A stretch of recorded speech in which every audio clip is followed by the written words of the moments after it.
Welcome to the Restaurant Boiler Room, Season 7, Episode 4. I'm your host, Rick Ormsby, Managing Director at Unbridled Capital. Today in the Boiler Room, I will be sharing a recent interview about my professional journey through entrepreneurship and franchise banking and the impact of my faith along the way. Todd Recknagel is the moderator, one of the largest franchisees in our country, and operator of several brands including Massage Envy, Office Pride, and Sola Salon, among others. He is starting a new organization entitled Fran Faith, whose objective is to bring together business leaders in the franchise space who share faith values. I don't share my story very often, so I hope you enjoy. The Restaurant Boiler Room is a one-stop shop for multi-million-dollar merger and acquisition activity and financial complexities affecting the franchise industry. We talk money, deals, valuations, and risk. Delivered to the front door of franchisees, private equity firms, family offices, large investors, and franchisors on a monthly basis. Feel free to find our content at Unbridled Capital's website at www.unbridledcapital.com. Now, let's enter the boiler room. Hey, everybody. I am just so excited to be here today with my good friend, Rick Ormsby, who is a partner with Unbridled Capital. And so Rick has been involved in the investment banking game for some time, but also because they do specialize in franchising, he's just been a great friend to franchising. Rick is also, as you'll hear a little bit, Rick is a great friend to the Lord. And so I'm excited to know Rick and to be with Rick here today. And so, Rick, why don't you say hello and welcome everybody? Yeah, I am too, Todd. It's an honor to be here. And I've watched you from a distance for many years personally. And I know you've had tremendous business success, but I know we've connected primarily and secondarily. I don't know if it's primarily or secondarily, but in our faith. And so when you asked me to come and talk a little bit about my business and how faith is important to me, I'm happy to do that and honored to be here. I'm managing director at Unbridled Capital.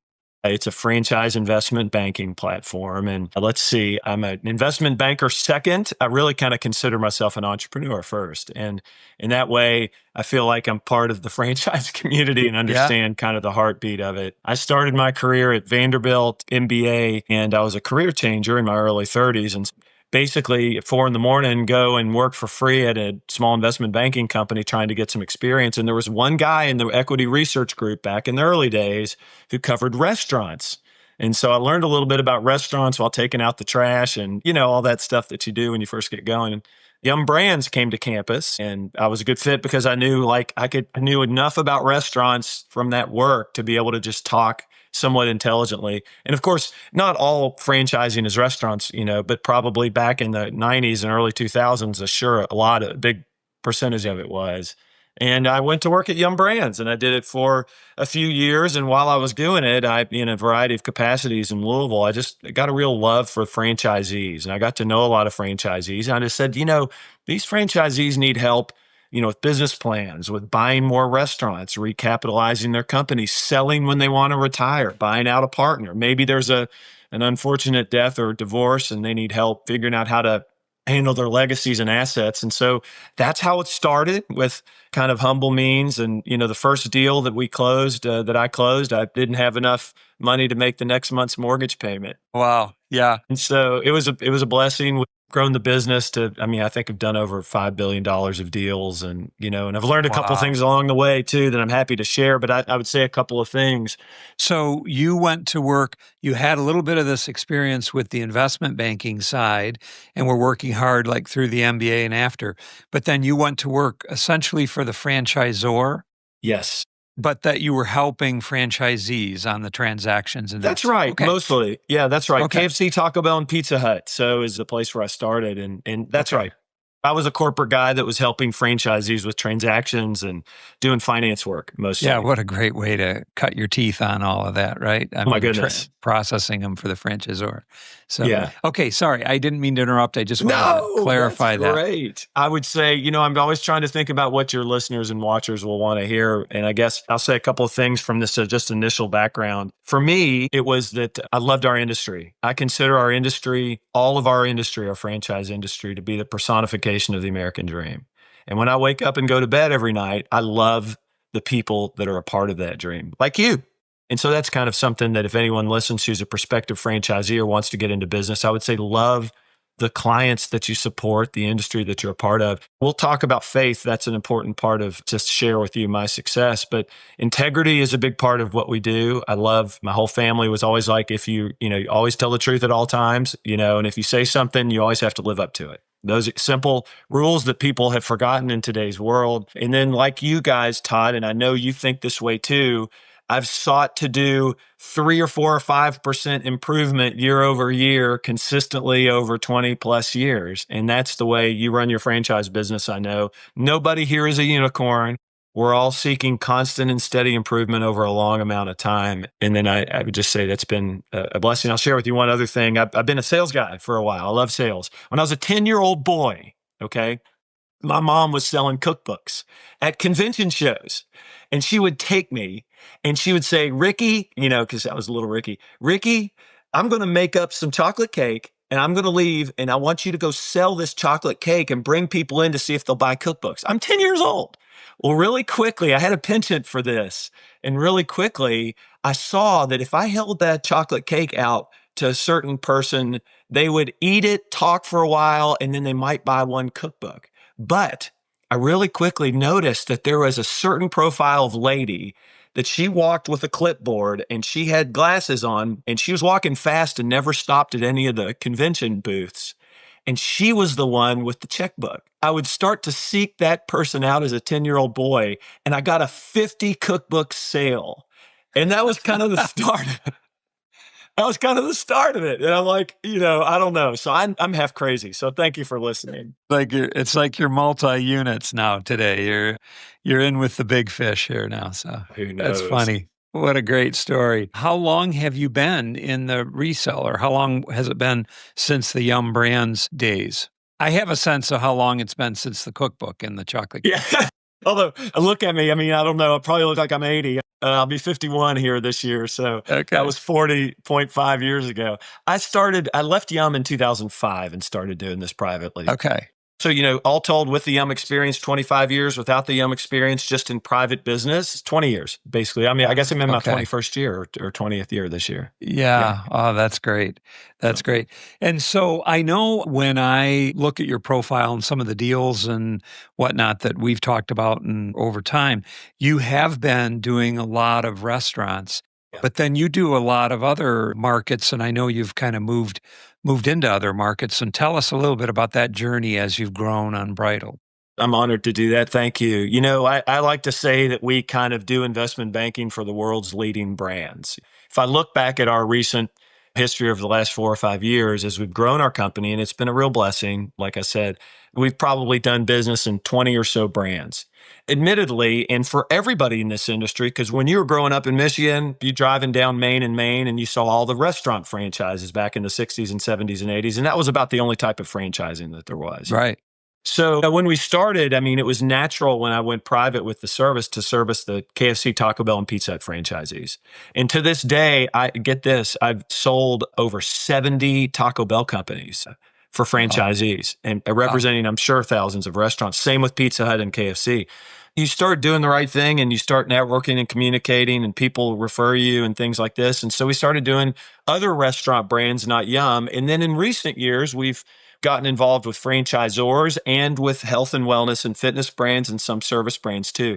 It's a growing part of what we do and a natural part of what we do. And what I want our company to do more of, and we're just kind of like in the second or third inning of that journey, but I'll give you a couple of examples that you guys might sink some teeth into kind of what we do. And I just listened to them here. I was thinking about them. One would be, I'll tell you the first deal that I closed when I didn't have enough money to pay the next month's mortgage. It was a 4-unit Taco Bell franchisee in Manhattan, Kansas. And it was a mom and dad team who had taken out an advertisement in a newspaper. They were door-to-door vacuum cleaner salesmen, and they took out an advertisement. They saw Taco Bell. They called, and Taco Bell granted them one franchise location in the middle of nowhere in Kansas. And they grew it to 4 units, mom and pop, and they were tired and ready to retire. And that was the first deal. We've recently taken in the last several years, a publicly traded firm in New Zealand and Australia and had them acquire a massive KFC business on the West Coast. We've helped Papa John's corporate and Papa Murphy's sell corporate markets We've jumped into the European Wax Center business and sold some businesses there. We've worked a little bit with Planet Fitness and some other brands too. And then I guess I would give you one other example that's really kind of unique. I don't know that anyone's done this successfully with and still doesn't have a hole in their head. But a couple of years ago, we pooled together 4 Moe's burrito franchisees in the Southeast, 4 different guys, and did a simultaneous close and sold it to a private equity group. And that was like shepherding cats, I must say. Yeah. Those are just some examples of some of the things that we're into. Yeah, gotcha. Those are always tough when you put together multiples at the same time, unless it's selling to a strategic that already has the overhead structure. So I presume that was that kind of deal. Absolutely. But yeah, that was good because that helped him get scale in that market area. So, well, before we get too far into it, there's just been a lot of upheaval in the markets right now. Yeah. Everybody sees it. Everybody's talking about it. You've got interest rates going one way. The expectation was one way. You have uncertainty. Maybe take a minute and address a little bit of that. What are you seeing in the markets? What are you seeing with deals that you have in the market, or that deals that maybe they were heading into the market but pausing right now? I mean, what are you seeing on the landscape out there? Todd, you're qualified to know as much about this as me because I know you're a big franchisee of multiple brands and you're very well connected. It has been tough over the last couple of years.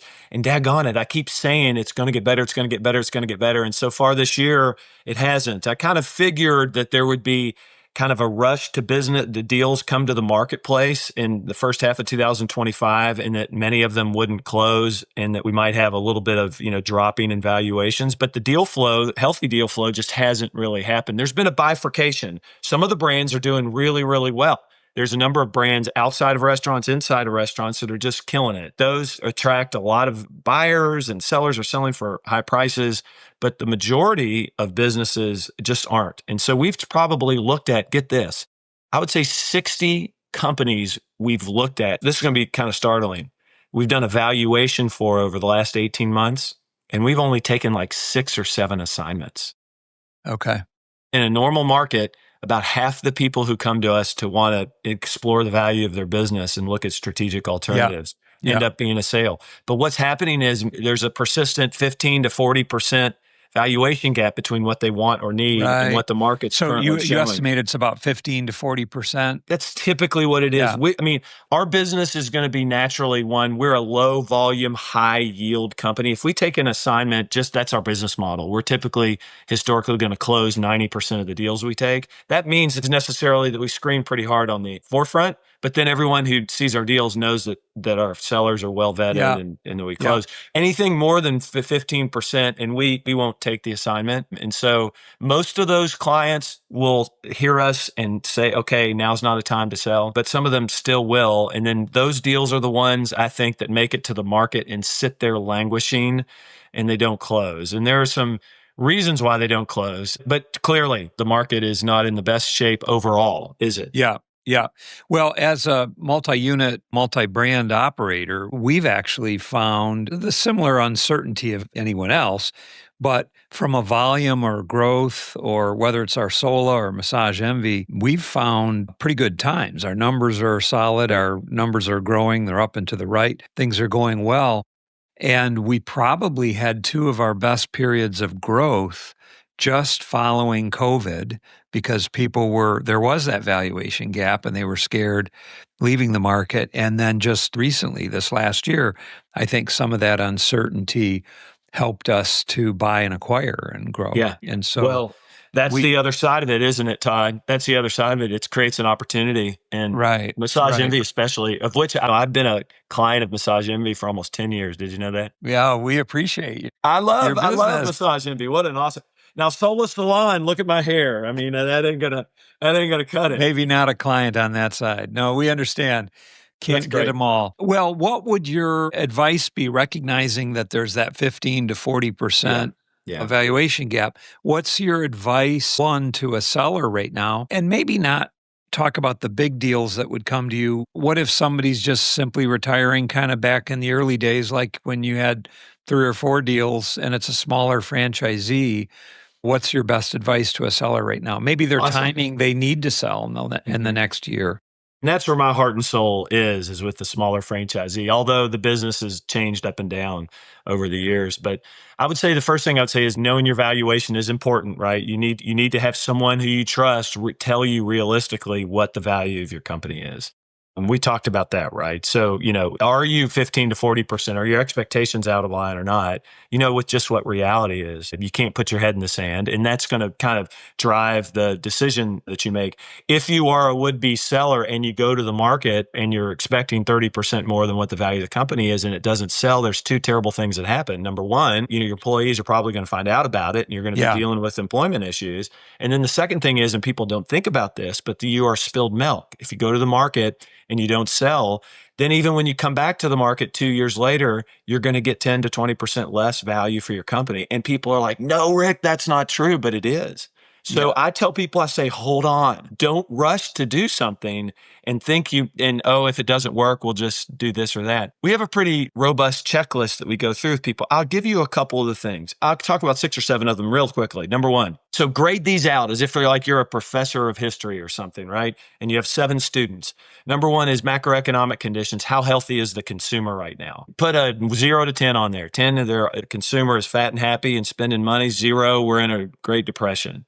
And then second is your brand strength, because in many of these situations, like you are doing well in your brands, even though the macroeconomic situation may not be as strong. How does that grade out on a 0 to 10 scale? Right now, if you own a Wingstop business, and people are like, Wingstop, if you own a Wingstop business, you're in a perfect 10. Everybody and their brother wants to buy it, right? Another one would be, is the lending market conducive to your business and brand? Because that really drives the ability for someone to acquire. If you're in a brand that's really been languishing with bad sales and public bankruptcies and things like that, it's going to be hard for a buyer to get financing and be able to acquire your stores. And that's going to be a critical piece of it. So that's I think a third one. The fourth one is opportunistic. What does the brand look like? You know what I mean? Are people trying to come into the brand? Are people trying to leave the brand? Are there natural consolidators? If you're a small franchisee, do you have natural people around you who are looking to expand and grow, who might be possible acquirers of your business? And then fifth would be the sales and traffic in your restaurants or your franchises over the past 12 months and forward-looking estimates over the next 12 months. You always want to think about selling something when you either have flat to slightly positive sales and traffic, if you can. Because it prevents retrading down the line and it prevents the banks from being difficult. Interest rates are an issue. That affects buyers and how much money that they're willing to spend and borrow. And then lastly, this was a big one in 2021. I know you're aware of this, but the threat of negative tax law changes. And we saw that in 2021. If a seller feels like that they might have to pay more in taxes in the upcoming, that'll be a real quick motivator to cause them to sell now. We don't have that environment right now, I don't believe, but that was a huge component with our last administration. Yeah. Well, we certainly could have it if the tax laws that are currently in place sunset. If Congress isn't able to renew those or make them permanent, then all of a sudden it's going to be a different game for the rest of 25. No doubt. Because as they get into an election year in 26, it's going to be harder to do that. And those laws sunset, I think, this year. Anyways. Certainly a factor, very, very helpful. It's interesting when I look at interest at, 10-year at 4 point or whatever it is today, from a historical standpoint, it's actually quite good. And banks are still lending and there's still opportunity. So if you have a good deal right now, you still have a great opportunity. And absolutely. I think you do have to kind of look at it that way. But you live in Florida, right? Part of the year, and I do too. Live in Gulf Breeze, Florida, near Pensacola, and I liken it like this. I say, if you have a nice house on the water in Florida, it will always sell at a great price. There will always be people who want it. You know what I mean? Right. And that's it. Even if it's a bad market, people will pay more cash for it, or they won't use a loan or whatever they'll do. Right. But if you got like a rundown house, on a swamp and it's a bad market, well, that's going to be a different situation. Yeah, absolutely. I agree. Well, I'll ask the same question. What advice would you have for someone that's thinking about franchising or thinking about being a buyer? I think this advice is going to span whether you're a former military guy and you want to get into a one unit franchise, a service, but like a mosquito business or whatever, or you want to be a private equity person buying 500 Taco Bells. I think it's the same advice, really. So I would say start broadly for 6 to 9 months. It's very specific advice. And I've said it so many times, and a couple of people will come back to me over the years and they'll say, Rick, you're exactly right. So start broadly for about 6 to 9 months for your search. Talk to people like us, talk to franchisees, franchisors, and start getting some deal flow. What we do when we sell companies, we put out a SIM, however big or small the company is, so that you can learn. You sign an NDA and then you get the information. You can learn a little bit about, from us at least, what the business is and how we think about it and what the growth is and what the EBITDA is and who the employees are and what the brand's all about. We're not the only source for that. Lots of people do this stuff, but that's the first thing, an education process. And that should take ideally 6 to 9 months. Then you want to narrow your search down to 2 or 3 brands. You don't want to be a 5 or 10 brand guy who's looking at everything under the sun. You want to look at 2 or 3 very narrowly and then go get your rear end down to the corporate office of those 2 to 3 brands that you really think you like and get to know the franchisor. Why? Because later in the process, if you eventually make an offer on a business, if you haven't done that, you'll get sniffed out as someone who's not serious, and no seller is going to take your offer seriously. And then how important do you weigh passion for the business against, I mean, I've been in some businesses that I've liked, but they were vehicles. We knew we could grow it and there was a great opportunity, and I didn't have some incredible passion, and you're going to have some for more for some. But how heavy would you weigh that in terms of long-term success? I would be amiss if I didn't acknowledge that you've done it right. So my initial comment would say, I think you've got to have some amount of passion for the business that you look to buy. It shows, doesn't it? Usually. I mean, well, but I guess what I'm asking too is a little bit, I think that's right. But let's say you're picking up trash or you're picking up and you think, I don't really want to do that. But some of those service businesses are the absolute greatest, highest margin businesses, or like you said, mosquitoes. Well, I feel kind of funny about killing mosquitoes, except I hate mosquitoes. But then you realize it's one person on one vehicle. Your costs are low. You don't have a lot of real estate expense. And it's like, wow, this business looks pretty good. Yeah. I would submit to you that you would find in a mosquito business some passion there in a different way. You'd find passion in building and acquiring it and expanding it and maybe making it more profitable and enjoying the fruits of the labor with less employees. You know what I mean? So the passion for it doesn't necessarily need to be, I think, the actual product itself. I know plenty of people who love being XYZ restaurant franchisees, but don't eat the food very often. Yeah, that's a great point. But they love the marketing of it. They love the branding of it. They love it building through expansion or building a team. Right. Yeah. Just throw in a couple of other points I think would be important to hear about being a buyer of a business is go get to the franchisor once you've narrowed it down to 2 or 3 brands, then jump in there. And if people come back to me after 2 years, I say this, if you haven't done anything, if you've been in the game looking for 2 years or more and you haven't bought anything, you're likely never going to buy anything.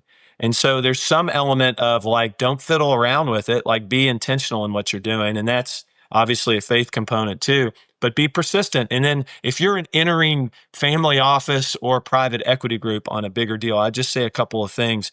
The path is a little bit well worn at this time. We're not like in the first or second inning of people who want to come into a brand and consolidate it and then sell it. We're like in the 6th or 7th inning of that.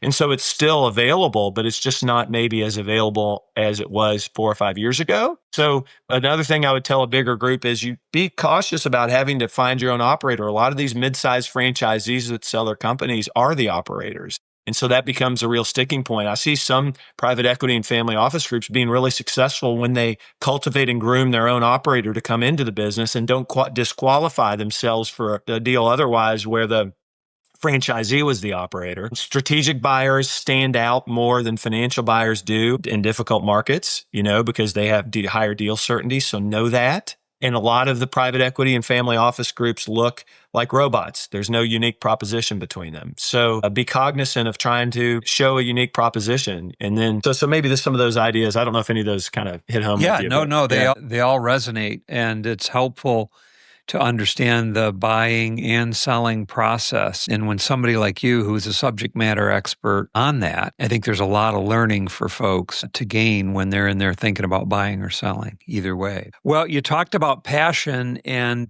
I know you and I have talked about being a believer, and I'd love to hear about your passion for Christ. How did you originally come to know the Lord? And then what kind of difference does he make in your daily activities as you go through Yeah, thank you. life? Thank you. Yeah, it's a big part of it. I'll tell a little bit of the testimony, I suppose. Just since people may want to know it, I'll go a couple minutes on it. But I grew up as kind of a not really a strong believer in general.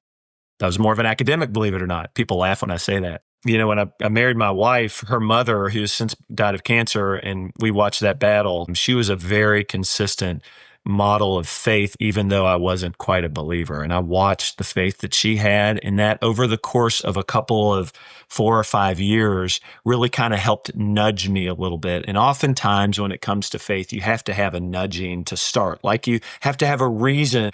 Someone needs to soften you up, kind of like a boxing match, right? So I was softened up a little bit, even though I wasn't a believer. And then God used a mentor or a friend, a messenger, let's say, to knock on the door. And it happened to be a marketing guy at Yum Brands who came to me and said, Rick, you want to do a Bible study in the basement of Yum Brands in the morning time? Heck, you probably get thrown out of the company now for that, right? You know what I mean? And I said, fine, I'll do it, whatever, you know what I mean? But I got invited and I went down there, and he opened the book of James.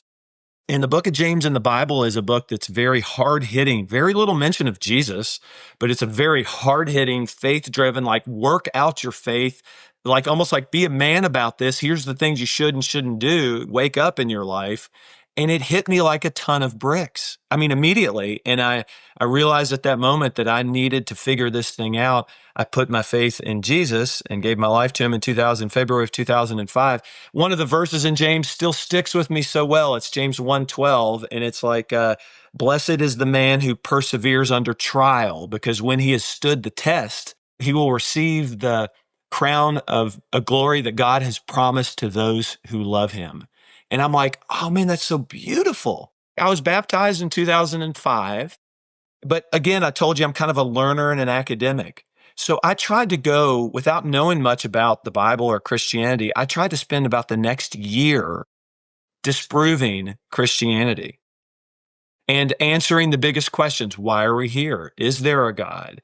Why is there so much pain and suffering in this world if there is a God? Was Jesus a real person? Did what he do really make sense? And it took me on a study of world religions, of different philosophies, answering these biggest questions. And I came down to 4 or 5 things. I found, in the 1950s, there was a little boy who took a rock and threw it in a cave in Qumran, Israel, and it hit a pot, and he heard a smash. And he goes into this cave and he finds the Dead Sea Scrolls. And the Dead Sea Scrolls, and they unroll them, they carbon test them to like between 400 and 700 BC.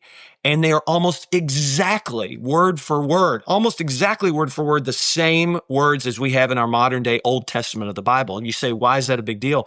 Well, the Old Testament of the Bible has over 300 messianic prophecies forecasting the coming of Jesus Christ. Right. Many of them very, very specific. So I am convinced without a reasonable doubt that the Old Testament was written way before Jesus' time. So then I say, I'm studying the messianic prophecies, and they pointed to Jesus Christ. That was one. The second thing is the life and death of the apostles was just miraculous. These guys lived 3 years with Jesus Christ. They died of separate circumstances in different places under different torture, and there's not one story of them saying that the story was false. And the difference between that and modern day fanatics is that they walked with Jesus for 3 years. And so that was big. And then I go into the words of Jesus and I open the Bible. And I come at it from my perspective of, this thing's all bogus and false. And someone wrote it on a parchment and tricked the whole world. But as I start studying it, I start realizing that you either have to take Jesus as a lunatic, a liar, or your Lord and Savior.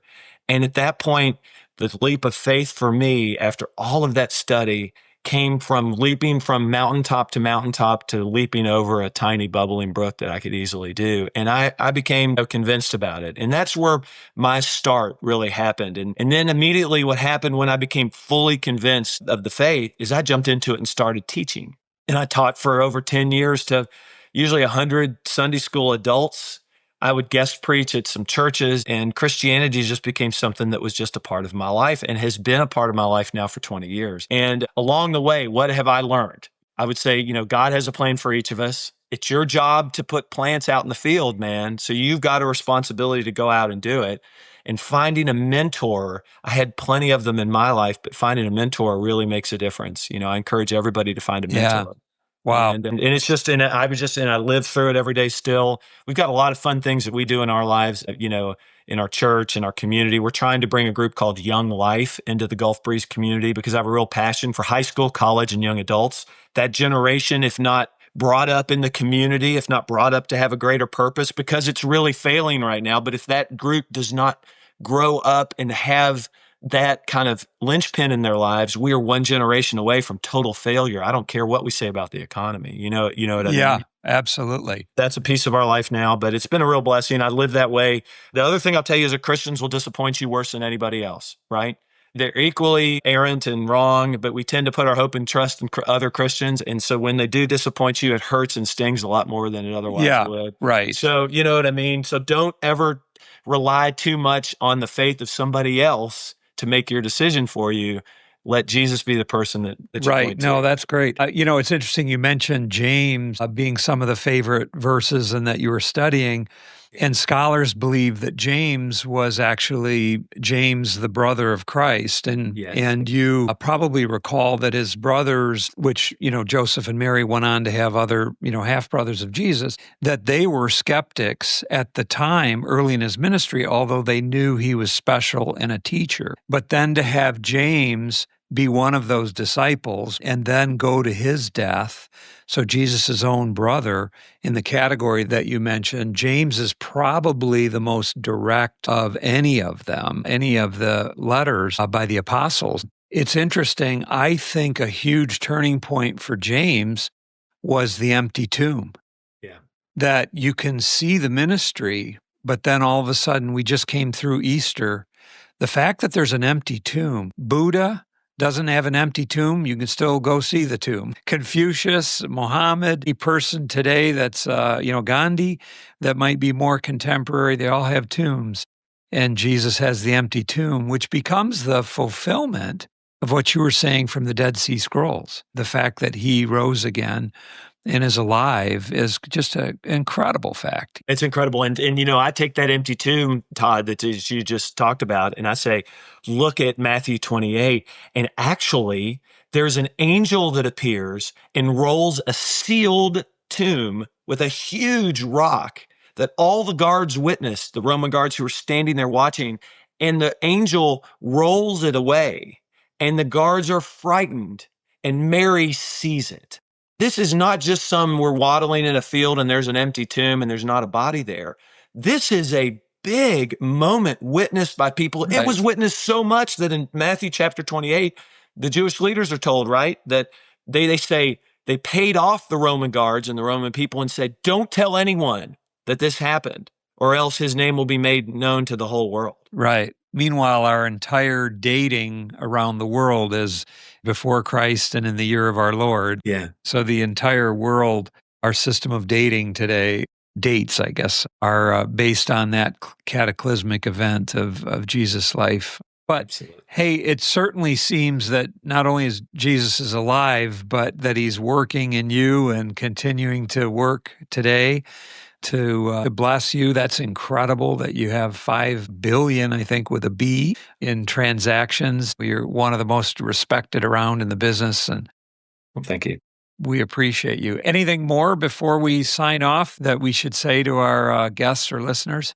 No, and thank you for all the kind words. I would just share the same thing back to you and thank you. I know God's blessed your business. And for anyone who listens, Todd here is just a wonderful man. If he calls you, if he has advice to give you, please listen because it's worthy of listening to. I'm thankful to be part of this today and to know you. And I guess we're both trying to make the world a better place. Right. Hey, thanks so much, Rick. I appreciate it. Rick Ormsby with Unbridled. Thank you, Todd. Bye-bye. Thanks so much for entering the Boiler Room today. You can find our podcasts on iTunes, Google Play, Stitcher, TuneIn, and Spotify. If you like these podcasts, please listen, rate, and review. I also encourage you to visit our website at www.unbridledcapital.com for the best franchise M&A and financial resources in the industry. Our website includes webinars, podcasts, videos, white papers, and a list of our past M&A transactions. Please note that neither Rick Ormsby nor Unbridled Capital Advisors LLC give legal, financial, or tax advice. These podcasts represent opinions that have been prepared for informational purposes only. We expressly disclaim any and all liabilities that may be based on such information, errors therein, or omissions therefrom.